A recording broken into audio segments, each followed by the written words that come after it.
Grammar ছাড়া যদি spoken ইংলিশটা তাড়াতাড়ি শিখতে চাও তাহলে এই ভিডিও তোমাদের জন্য। আজকের ভিডিওয়ে থাকছে রোজকার জীবনে কথা বলার জন্য বেশ কিছু স্টক ইংলিশ ফ্রেজেস, যেগুলো শেখার জন্য বা বলার জন্য গ্রামার শেখার প্রয়োজন নেই। সিচুয়েশন অনুযায়ী, অবস্থা অনুযায়ী তোমরা যদি এগুলো ইউজ করো, আস্তে আস্তে দেখবে এইগুলো খুব ফ্লুয়েন্টলি তোমরা কথার মধ্যে ইউজ করতে পারছো। আজকের ভিডিওয়ে থাকছে এরকমই 15টা ফ্রেজ, কোন সিচুয়েশনে ব্যবহার করবে তার বর্ণনা সহ। শুরু করি চলো। প্রথম ফ্রেজটা হচ্ছে it's of no use. It's of no use মানে এটার কোনো প্রয়োজন নেই, এটা একদমই অপ্রয়োজনীয়। ধরো তুমি যখন কোনো কিছু কথার মাধ্যমে কোনো কিছু জিনিসকে বোঝাতে চাইছো যে এটার কোনো প্রয়োজন নেই, it's useless, it's of no use, তাহলে এই সিচুয়েশনে আমরা দুটো ফ্রেজ ব্যবহার করতে পারি, ইটস ইউজলেস অথবা it's of no use. It's of no use, এটার কোনো প্রয়োজন নেই। এর পরের ফ্রেজটা কাট দ্য ম্যাটার শর্ট। ধরো তো তোমাকে মেন পয়েন্টে আসার আগে অনেক গল্প শোনাচ্ছে, অনেক ইন্ট্রোডাকশন দিচ্ছে, তোমার হাতে সময় কম, তুমি তাকে কি বলবে যে যা বলার তাড়াতাড়ি বল, cut the matter short, cut the matter short. এবার তুমি ধরো অনেকটা গল্প বলার পর এবার বলতে চাইছো যে সংক্ষেপে, তাহলে এটাই হচ্ছে, তাহলে কি বলবে long story short. Long story short. তুমি কাউকে যখন থামাতে চাইছো, তাকে যখন বলতে চাইছো যে যা বলার ছোট করে বল, সেক্ষেত্রে বলবে কাট দ্য ম্যাটার শর্ট। তুমি যখন অনেকটা গল্প বলার পর এবার বলছো যে তাহলে সংক্ষেপে ব্যাপারটা এই, তখন বলবে long story short. Long story short. বোঝা গেছে? দুটো ফ্রেজ শিখলাম, ইটস অফ নো ইউজ বা ইটস ইউজলেস, আর একটা শিখলাম যে কাট দ্য ম্যাটার শর্ট এবং লং স্টোরি শর্ট। চলে যাচ্ছি পরেরটা। যখন কাউকে থ্যাংক ইউ বলতে যাবে বা বলবে যে এটা খুব ভালো করলেন বা আপনার মতো দয়ালু লোক হয় না, কি বলবে? It's so nice of you. It's so nice of you. এটা ধন্যবাদ বা থ্যাংক ইউ দেওয়ার আরেকটা উপায়। আরেকভাবে বলতে পারো it's so kind of you. It's so kind of you মানে আপনার মতো দয়ালু হয় না, আপনি এটা খুব দয়ার কাজ করেছেন, আমাকে খুব দয়া দেখেছেন, I am grateful. I am grateful, thank you, এইগুলো কিন্তু অন্যভাবে বলার এই দুটো হচ্ছে খুব ভালো সেন্টেন্স, যেটা রেগুলার কনভারসেশনে তোমরা ইউজ করে ফ্লুয়েন্টলি ইংলিশটা বলতে পারো।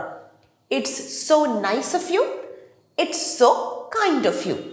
পরেরটা হচ্ছে, ধরো তুমি কিছু একটা ব্যাপারে আপডেট পেতে চাইছো, আপডেট পেতে চাইছো যে আমাকে এই খবরটার আপডেট দিতে থাকিস, কি বলবে?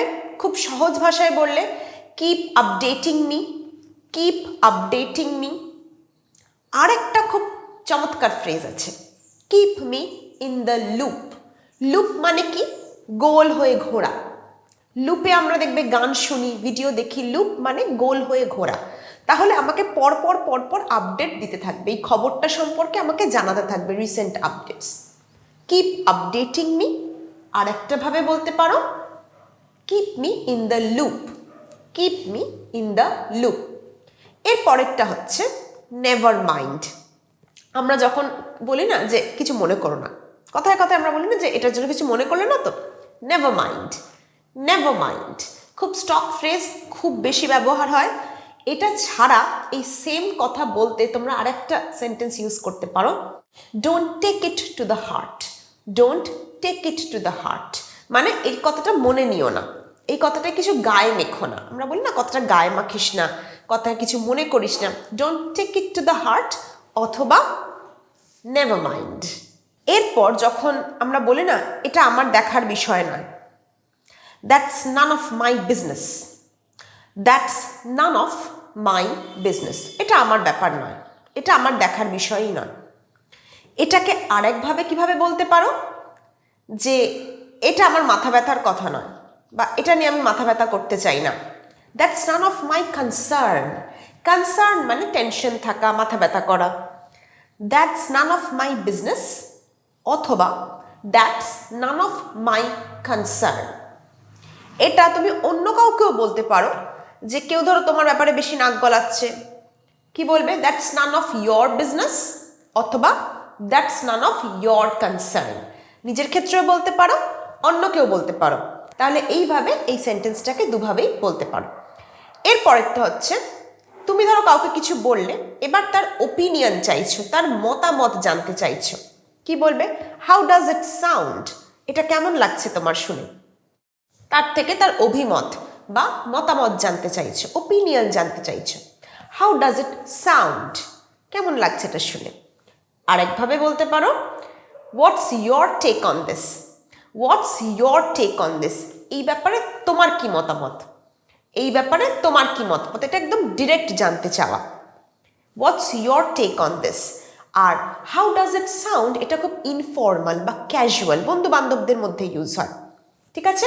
হাউ ডাজ ইট সাউন্ড অথবা what's your take on this. এর পরেরটা আমরা বলি না, তোমার মুখ দেখেই তো স্পষ্ট বোঝা যাচ্ছে। It's written all over your face.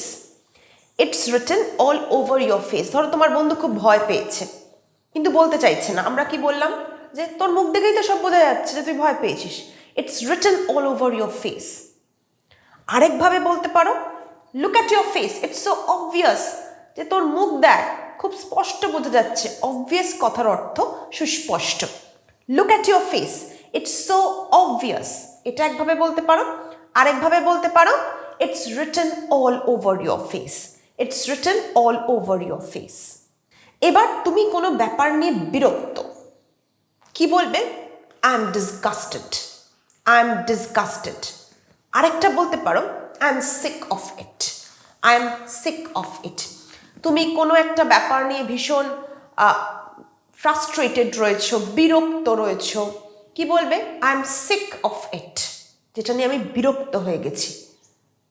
I am disgusted. এই দুভাবেই কিন্তু এইটা তুমি বলতে পারো। এরপর হচ্ছে, আমি কেয়ার করি না। I don't care. I don't care. এটা তো আমরা সবসময়তেই বলে থাকি। এটা আরেকটা ভালোভাবে কিভাবে বলতে পারো? I am least bothered.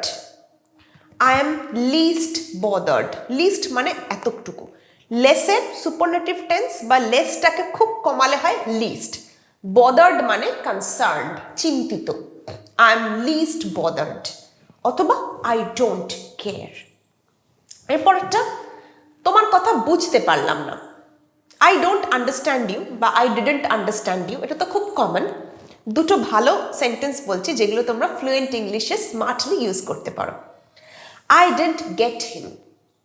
Gate শব্দটা আন্ডারস্ট্যান্ডের সমার্থক হিসাবে আমরা ব্যবহার করি। আই ডিডন্ট আন্ডারস্ট্যান্ড হিম, এটা বোঝাতে আমরা বলবো আই ডিডন্ট গেট হিম। আরেকটা কিভাবে বলবো? I didn't catch your words. I didn't catch your ওয়ার্ডস। তাহলে দুটোভাবে বললাম যে তোমাকে কথা বুঝতে পারেনি, I don't understand him, I didn't understand হিম, এটা বোঝানোর জন্য। এক হচ্ছে আই ডিডন্ট গেট হিম, 2 নম্বর হচ্ছে আই ডিডন্ট ক্যাচ ইয়োর ওয়ার্ডস, আমি তোমার কথা ধরতে পারিনি। ঠিক আছে? এরপরেরটা, ধরো তোমরা মজা করছো, কি মানে মজাটা শুনছো, তারপর কি বলো? You are joking right. You are joking right অথবা you are joking ain't you, মানে তুমি মজা করছো তাই না। এইন্ট ইউ এটার অর্থ তাই না। এরপর বলবো হচ্ছে আরেকটা, মানে you have got to be kidding me, তুমি নিশ্চয়ই মজা করছো।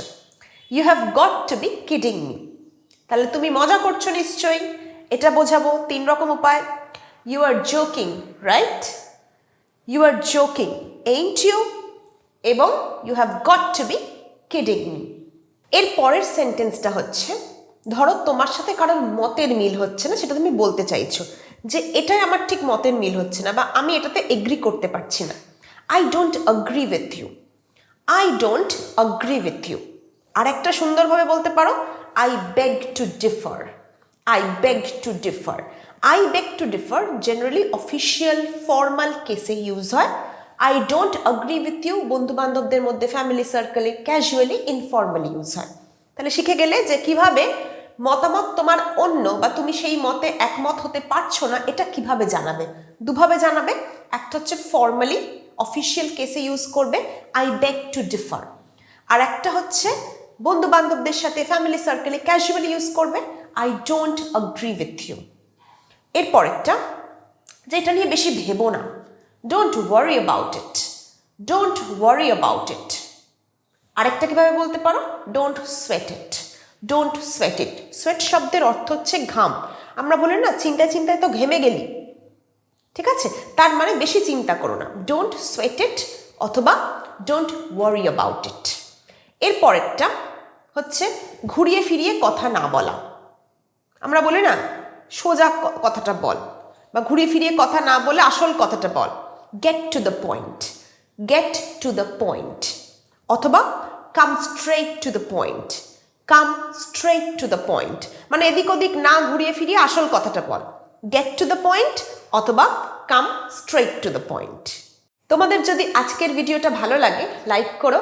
আশা করছি গ্রামার ছাড়াও যদি এই ধরনের সেন্টেন্সগুলো রেগুলার কনভারসেশনে ইউজ করো, খুব তাড়াতাড়ি ফ্লুয়েন্টলি ইংলিশ বলতে পারবে, গ্রামারের খুব ডিপ নলেজ না থাকলেও।